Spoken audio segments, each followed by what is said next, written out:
भगवान ने आपको आंखें दी हैं, दो सुंदर सुंदर आंखें दी हैं, खूब अच्छे से दिखाई देता है। अगर इन आंखों से भगवान का दर्शन नहीं करते हो, मंदिर भगवान को देखने नहीं जाते हो, तो ऐसी आंखों की तुलना मोर पंख में जो आंख बनी होती है उससे की गई। कान दिए हैं भगवान ने आपको खूब अच्छा सुनाई देता है, खूब दूर दूर तक सुनाई देता है, लेकिन फिर भी इन कानों से भगवान की कथा नहीं सुनते हो, कीर्तन नहीं सुनते हो, सत्संग नहीं सुनते हो, तो ऐसे कानों की तुलना सांप के बिल से की गई। आपको जिह्वा भगवान ने दी है, आप खूब अच्छा बोल सकते हो, आप खूब मीठा बोल सकते हो, आप खूब सुंदर सुंदर भगवान के भजन गा सकते हो, उनकी कथा कर सकते हो, लेकिन फिर भी अगर इस वाणी से भगवान का नाम नहीं लेते हो तो ऐसी जिह्वा की तुलना मेंढक की जीभ से की गई है। इस प्रकार से मेंढक होता है टर टर करने के अलावा कुछ भी नहीं करता। इस संपूर्ण संसार में भगवान ही देखने योग्य हैं, भगवान ही सुनने योग्य हैं और अंततः भगवान ही बोलने योग्य हैं। ना तो संसार में कुछ देखने योग्य है, ना बोलने योग्य है और ना सुनने योग्य है। कई लोगों की आप वाणी को सुन लो, ऐसा लगता है कौवा बोल रहा है, और कई लोगों को इतनी गंदी आदत होती है कि बिना अपशब्द के वो बात ही नहीं कर सकते। अपशब्द मतलब गाली, बिना गाली दिए वो बात ही नहीं कर सकते। गाली से स्टार्ट होगा, गाली पे एंड हो जाएगा। तो ये क्या है? आप इंसान हो, आप राक्षस से भी गए हो। रावण भी ऐसे नहीं बोलता था, कंस भी ऐसे नहीं बोलता था। अब आप कहो कि भगवान आयु देखते होंगे, तो ध्रुव की क्या आयु थी? ध्रुव ने मात्र 5 वर्ष की अवस्था में भगवान को प्राप्त कर लिया था। अब आप कहो भगवान आयु नहीं देखते, तो पढ़ा लिखा तो देखते होंगे। तो गजराज क्या पढ़ा लिखा था, उसे तो अपना नाम भी डालना नहीं आता था। अब आप कहो भगवान पढ़ा लिखा नहीं देखते, तो सुंदरता तो देखते होंगे। बोले जो दिन में 50 बार पाउडर लगाता उसको भगवान मिलेंगे। तो कुब्जा क्या सुंदर थी, वो तो 3 जगह से टेढ़ी थी, फिर भी भगवान ने उसको दर्शन दिया। आप कहो भगवान सुंदरता नहीं देखते, तो जाति तो देखते होंगे। बोले कहाँ है? का जाति विदुरस्य यादव पते उग्रस किम पौरुषम। बोले विदुर की क्या जाति थी, फिर भी भगवान ने विदुर के घर छिलके खाए। विदुर एक दासी के पुत्र थे, लेकिन फिर भी भगवान ने उनके घर छिलके खाए। क्यों? भगवान आयु नहीं देखते, पढ़ा लिखा नहीं देखते, सुंदरता नहीं देखते, जाति नहीं देखते। भगवान तो केवल और केवल हमारा भाव, हमारी भक्ति, हमारा प्रेम ही देखते। भगवान को पाने के लिए ब्राह्मण होना आवश्यक नहीं है, संत होना आवश्यक नहीं है, ज्ञानी होना आवश्यक नहीं है, ब्रह्मचारी होना आवश्यक नहीं है। भगवान को पाने के लिए तो भगवान का ही होना बहुत आवश्यक है। जो भगवान का हो गया वो भागवत का हो गया, और जो भगवान का नहीं हुआ वो कितनी भी भागवत सुन ले वो भगवान का नहीं हो सकता। राजा परीक्षित कहते हैं महाराज ये बताइए भगवान ने विदुर के घर कैसे छिलके खाए? तब सुखदेव जी महाराज बताते हैं कि राजन, जब पांडव लोग 12 वर्ष का वनवास, 1 वर्ष का ज्ञातवास पूरा करके भगवान के पास गए और बोले महाराज अगर ये कौरव हमें 5 गांव भी दे देंगे तो भी हम अपना गुजारा कर लेंगे। भगवान ने कहा चलो मैं दुर्योधन से बात करता हूँ। भगवान हस्तिनापुर जाने के लिए तैयार हो गए। हस्तिनापुर में पता चला कि भगवान आने वाले हैं। समस्त हस्तिनापुर को एक दुल्हन की तरह सजाया गया। विदुर जी आए। अब विदुर जी ने पूछा, भाई आज तो हस्तिनापुर को बड़ा सजाया जा रहा है, क्या बात है? तो बताया कि आज भगवान श्री कृष्ण शांति दूत बनकर आ रहे हैं। इतना सुना विदुर जी की खुशी का ठिकाना नहीं रहा, दौड़े दौड़े अपनी कुटिया पर गए हैं। विदुरानी ने देखा, पूछा, महाराज बड़े प्रसन्न हो रहे हो, क्या बात है? बोले, देवी आज भगवान का आगमन होने वाला है, तुम भगवान की सेवा करो, मैं जरा पांडवों के भाग के बारे में देखकर आता हूँ, क्या फैसला होता है। जैसे ही विदुर जी बाहर निकले, देखा वहां से भगवान का रथ आ रहा है, आगे आगे भगवान का रथ आ रहा है, पीछे पीछे जनता रही है, सबसे पीछे विदुर जी आ रहे हैं। भगवान ने विदुर जी को देखा, विदुर जी ने भगवान को देखा। भगवान ने इशारों में कह दिया कि काका जी मैं तुम्हारे घर जरूर आऊंगा। भगवान पहुंचे। दुर्योधन ने पूछा, महाराज कैसे आना हुआ? भगवान ने कहा, दुर्योधन मैं द्वारिका नाथ की हस्ती से नहीं, मैं पांडवों का शांति दूत बनकर आया हूं। ये पांडव तुम्हारे हैं, अगर तुम इन्हें 5 गांव भी दे दोगे तो भी अपना गुजारा कर लेंगे। 5 भाई हैं, इसीलिए 5 गांव दे दो, क्योंकि तुम इन्हें सुख देकर या दुख देकर कभी भी सुख नहीं पा सकते। 4 वेद 6 शास्त्र में बात मिली है दोए, सुख दीने सुख होते हैं और दुख दीने दुख होते। संसार का नियम है, भगवान का बनाया हुआ नियम है, सुख दोगे तो ही सुख मिलेगा और दुख दोगे तो ही दुख मिलेगा। अब आप कहो सामने वाले ने मुझे दुख दे दिया, सामने वाले ने मुझे सुख दे दिया, ऐसा संभव ही नहीं है। सामने वाले ने मुझे रुला दिया, सामने वाले ने मुझे हंसा दिया, ऐसा हो ही नहीं सकता। आप कोई रोबोट थोड़ी हो, किसी के नियंत्रण में थोड़ी हो, आप तो स्वयं के नियंत्रण में हो। जैसे कर्म करोगे वैसा फल मिलेगा। इसीलिए भगवान समझा रहे हैं कि दुर्योधन अच्छे कर्म करो ताकि तुम्हारा आगे का जीवन बहुत अच्छा जाए। अब कुछ देर के लिए तो उसको समझ में आ गया, बोला ठीक है महाराज आप कह रहे हो तो मैं दे देता हूँ, क्या जाता। शकुनी को पता चला, शकुनी दौड़ा दौड़ा दुर्योधन के पास गया, दुर्योधन का हाथ पकड़कर एक तरफ ले गए और कहा, दुर्योधन तुम्हारे अंदर बुद्धि तो है लेकिन तुम बुद्धि का प्रयोग नहीं करते। बोले क्यों? बोले तुमने इनको सारा ही राज्य दे दिया। बोला अरे मामा जी सारा राज्य थोड़ी ना दिया, 5 ही गांव तो दिए हैं। शकुनी बोला तुम नहीं जानते इनकी चालाकी, जब ये मांगते हैं तो थोड़ा ही मांगते हैं और नापते हैं तो सारा ही नाप लेते हैं।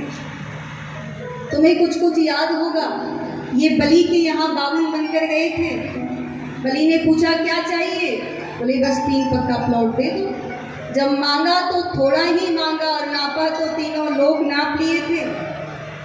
दुर्योधन बोला मामा जी आपने बिल्कुल ठीक कहा, आपने हमको अनर्थ करने से बचा लिया। दुर्योधन का विनाश क्यों हुआ?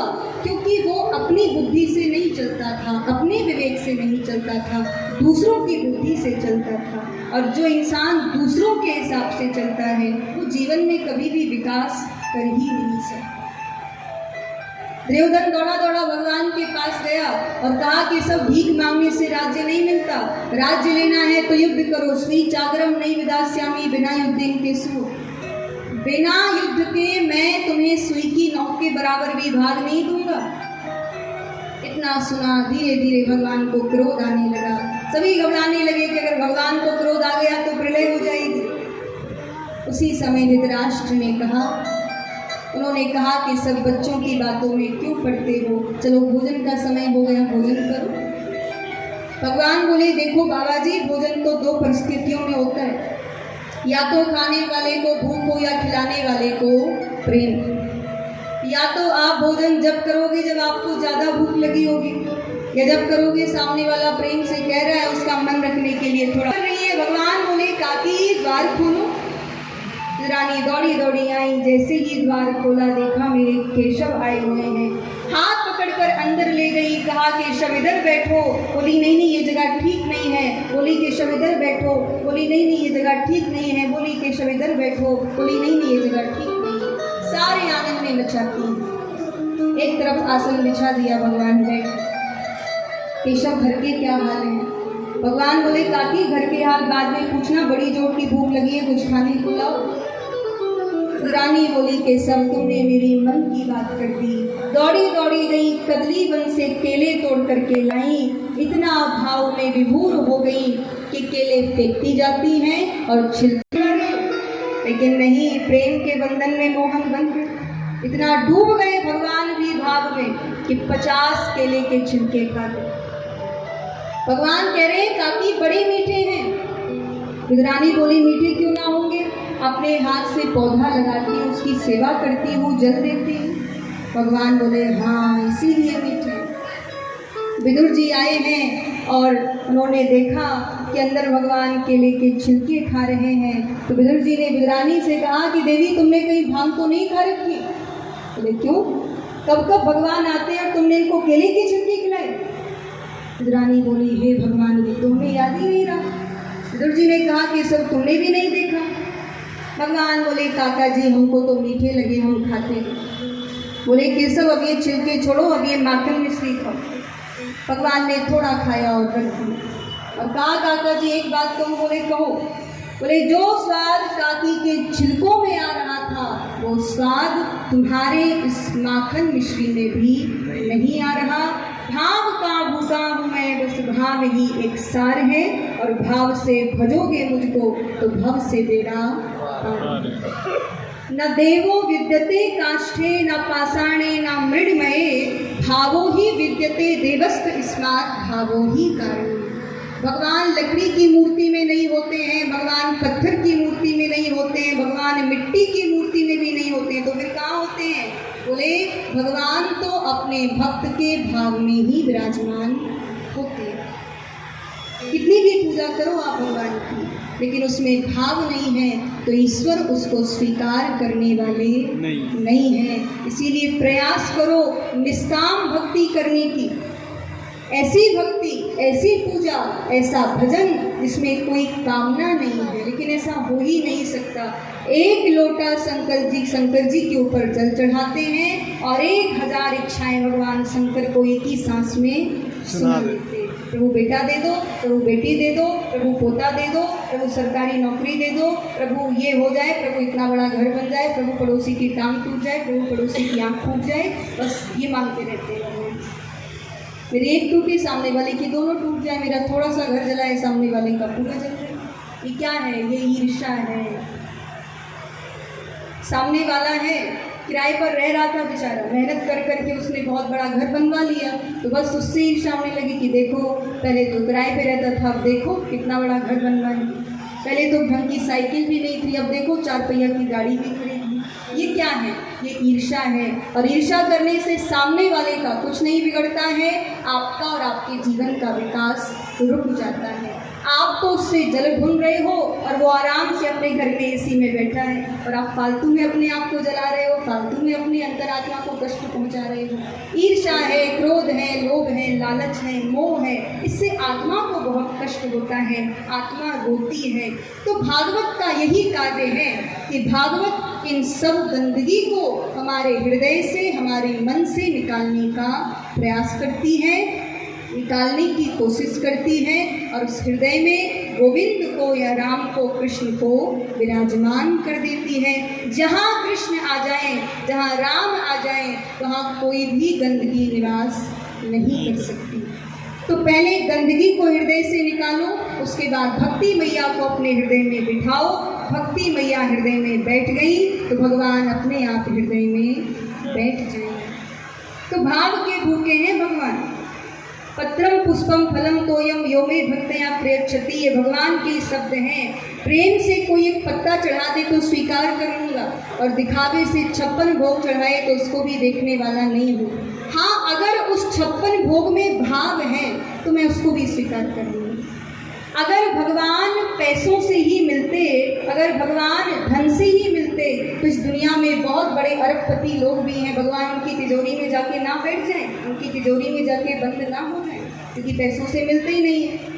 अगर भगवान ज्ञान से मिलते तो इस दुनिया में बहुत ज्ञानी लोग भी हैं, भगवान उनके पास जा कर के बैठ जाएं। रूप से मिलते तो इस संसार में बहुत सुंदर लोग भी हैं, भगवान उनके पास जा कर के बैठ जाएं। ईश्वर तो केवल और केवल भाव से ही मिलता है। तो वो प्रेम जो गोपियों ने भगवान से किया, वो प्रेम जो ब्रजवासियों ने भगवान से किया, वो प्रेम जो सबरी ने राम से किया, वो प्रेम जो मीरा ने कृष्ण से किया, उस प्रेम का कुछ अंश हम अपने जीवन में लाने का प्रयत्न करें। सबरी जैसी प्रतीक्षा होनी चाहिए जीवन में। मैंने आपको पहले भी बताया है, आशा प्रतीक्षा संगते, ये 3 चीज जीवन में प्रवेश कर जाएं तो भक्ति अपने आप संभव हो जाती है। आशा रखो भगवान आएंगे और प्रतीक्षा करो जब तक वो आना जाए। मीरा जी जैसी आशा रखो और सबरी जैसी प्रतीक्षा करो, हो गई भक्ति। लेकिन यहाँ तो एक माला को भी जबरदस्ती खींचते हैं, मोतियों को जबरदस्ती घसीट रहे हैं कि कब गौमुखी आए और कब माला को साइड में फेंकें और कब दुकान की ओर भागें। होता है कि नहीं होता है? तो ऐसे भक्ति नहीं होती है। हाथ में चाय का कप है, भजन कर रहे हैं, हाथ में मोबाइल है, भजन कर रहे हैं। भाई थोड़ी देर के लिए साइड में रख दो, कर लो, भजन क्या बिगड़ता है? या फिर मोबाइल ही चला लो, भजन रख दो। लेकिन ऐसे भक्ति नहीं होती है। बोलिए वृंदावन बिहारी लाल की जय। आज की कथा का मैं यहीं पर विश्राम करती हूँ।